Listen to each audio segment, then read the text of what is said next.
So like even when I was broke, I would walk in the mindset of I'm rich. Like y'all don't see it yet, but I'm rich. This is the Ask Chris Johnson Show. Let's get it.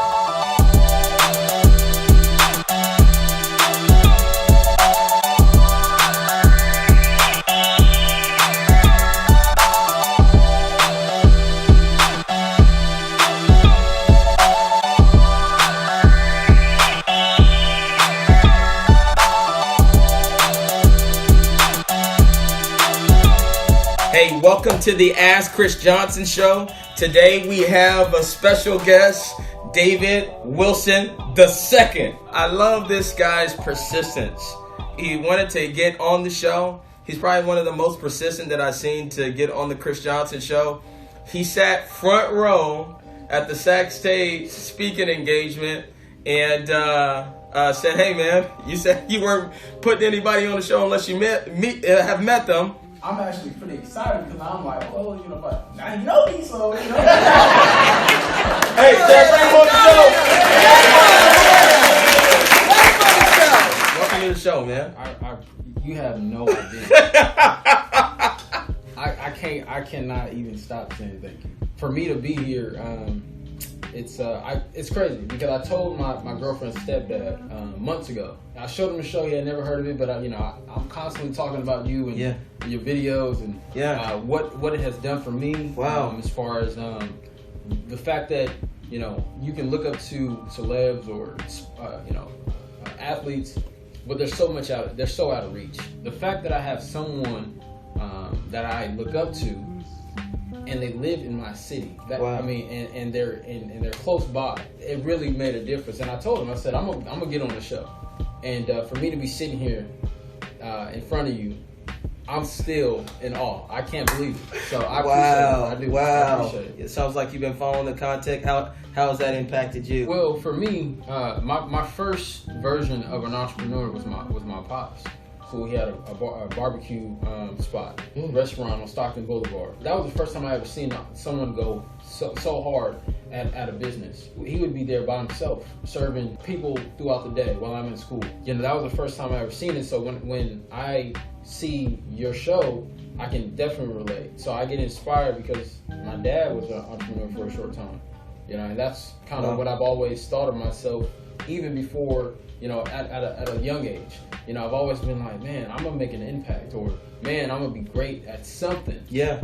And as I gotten older, that's kind of manifested itself in such a way that the only thing that I'm concerned about is my mission, and that's to provide, and I always use this word, impact in people's lives. I get inspired every time I watch. Wow, I gotta pursue that. So. Absolutely, man. That's love, man. Well, I appreciate your persistence. And tell us a little bit about yourself. You're at Sac State. What you're studying. Yeah. Goals. Kind of give me that. I'm a junior college guy, so I went to the junior college route. One of the best things that my dad gave me growing up, he told me straight up, "Hey, we're not gonna be able to pay for college. Got it. You gotta either get a scholarship or go." So I went the JC route.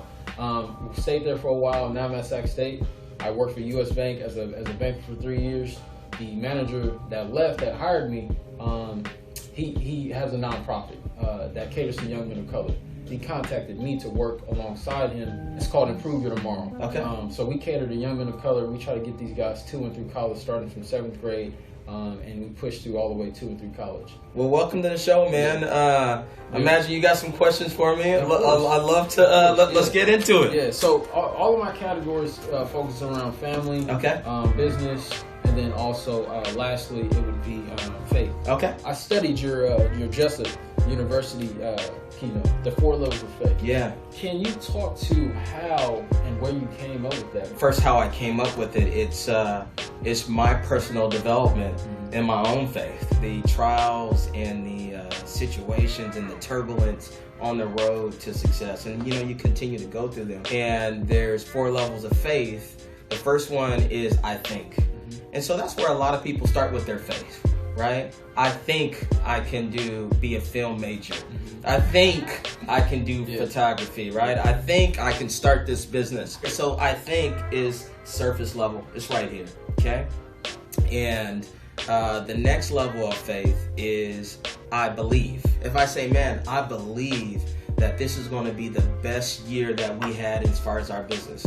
I believe that I'm going to be a successful film director. I believe that we're going to get out of debt. I believe. So that's another level of faith. Most people are between I think and I believe. The next one is I know. I know comes with a level of certainty that I know it's going to happen.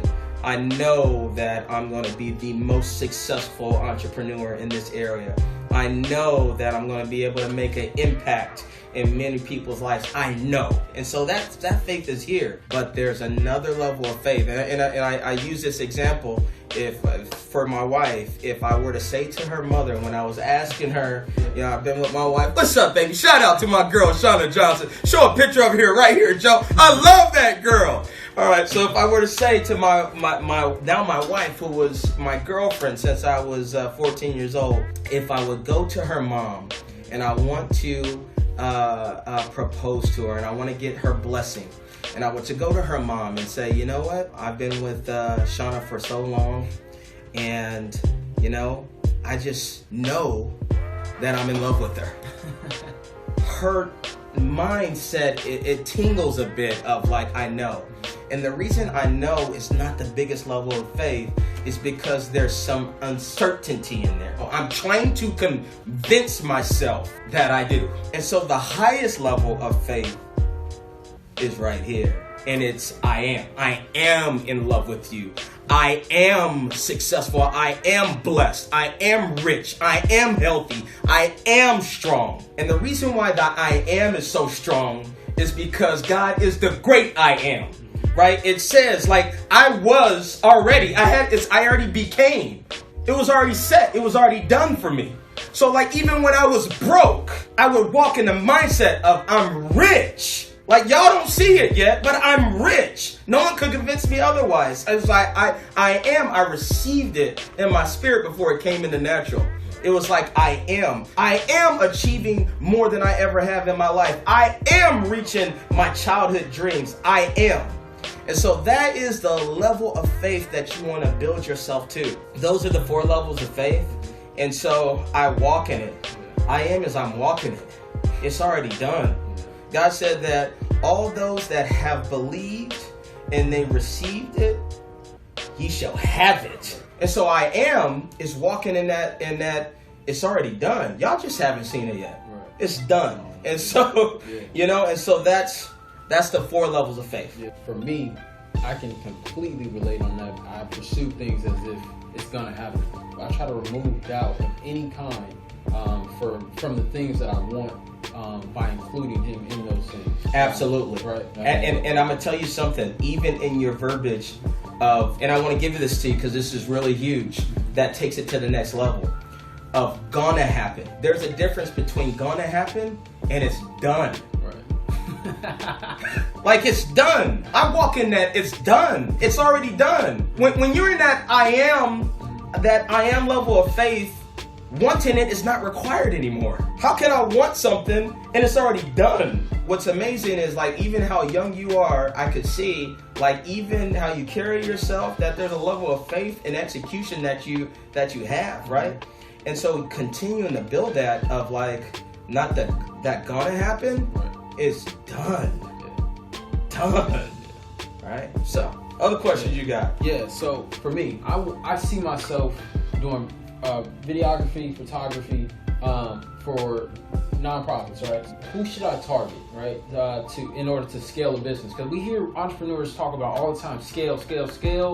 What does that mean? And then also, how would I personally, since I'm going to use my example, how would I personally scale photography, videography for large corporations or, for a business? So the best way for me to say it is if I'm you. So if I'm you, what I'm doing is that there's no better time for you to be in video photography right now. Because every business needs it. Right. It used to be a nice to have to, do some videos and to market yourself and doing that. Now it's a necessity. What I'm doing is sales, man.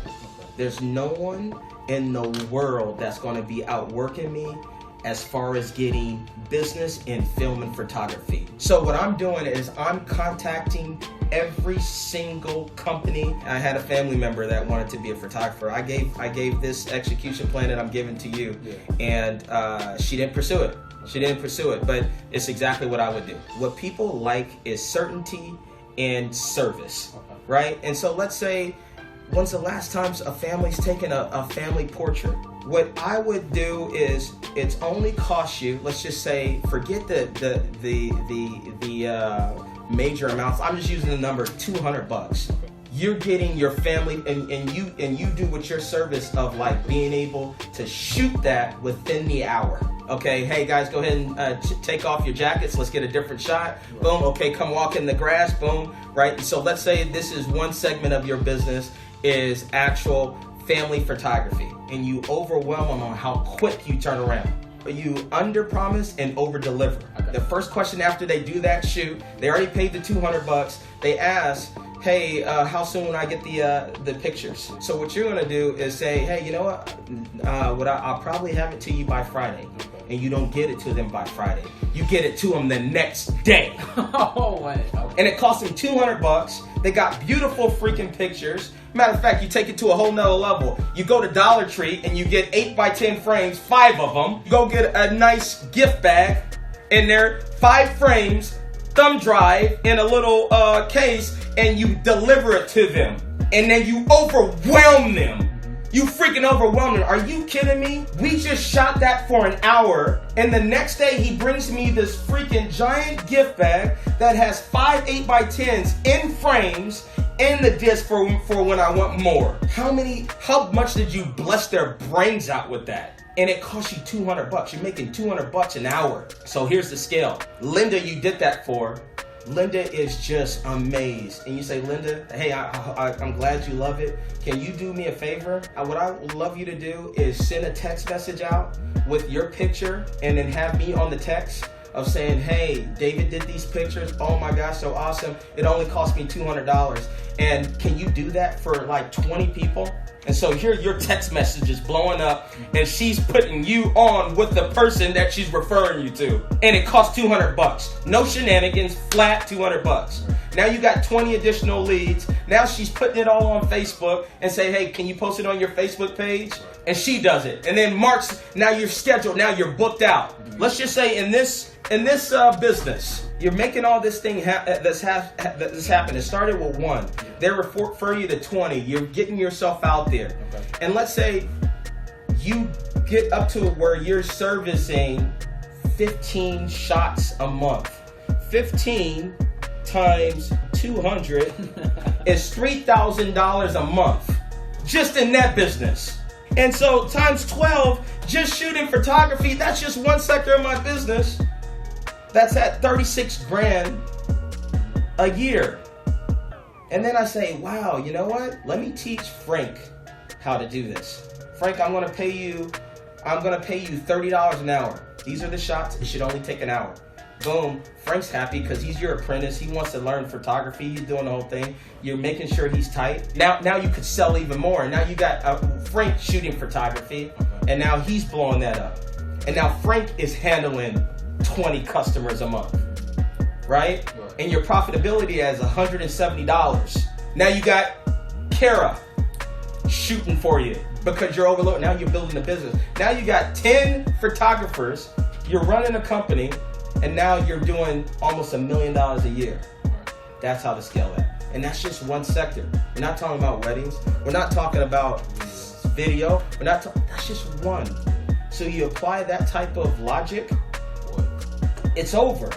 And so that's how you want to put that mindset of taking over. That's what I would do if I was David Wilson the second. Okay. No, it's and look, and the thing is for me, like when I hear that, that didn't scare me. I don't get intimidated when I hear that. I'm not scared of work. I'm willing to work for it because I have a family and I want to start a family. So when I think about that as not how much I'm gonna go through. Forget that. I'm willing to go through it. Yep. What is that gonna do for the people that come after me, my nephews or what have you? And so you got these different verticals of your business: the photography, the video. If you wanted to do weddings, I mean, it's wide open. And so the key is sales. Okay. It's you getting out there and making it happen, and then overwhelming them with shock and awe of how amazing you are. And that's what you got to do to just win. Okay. Thanks for watching the Ask Chris Johnson Show. If you want to be on the Ask Chris Johnson Show, go ahead and direct message me. Joel or I will get back to you as far as scheduling times. We'll see you on the next episode of the Ask Chris Johnson Show. Let's go!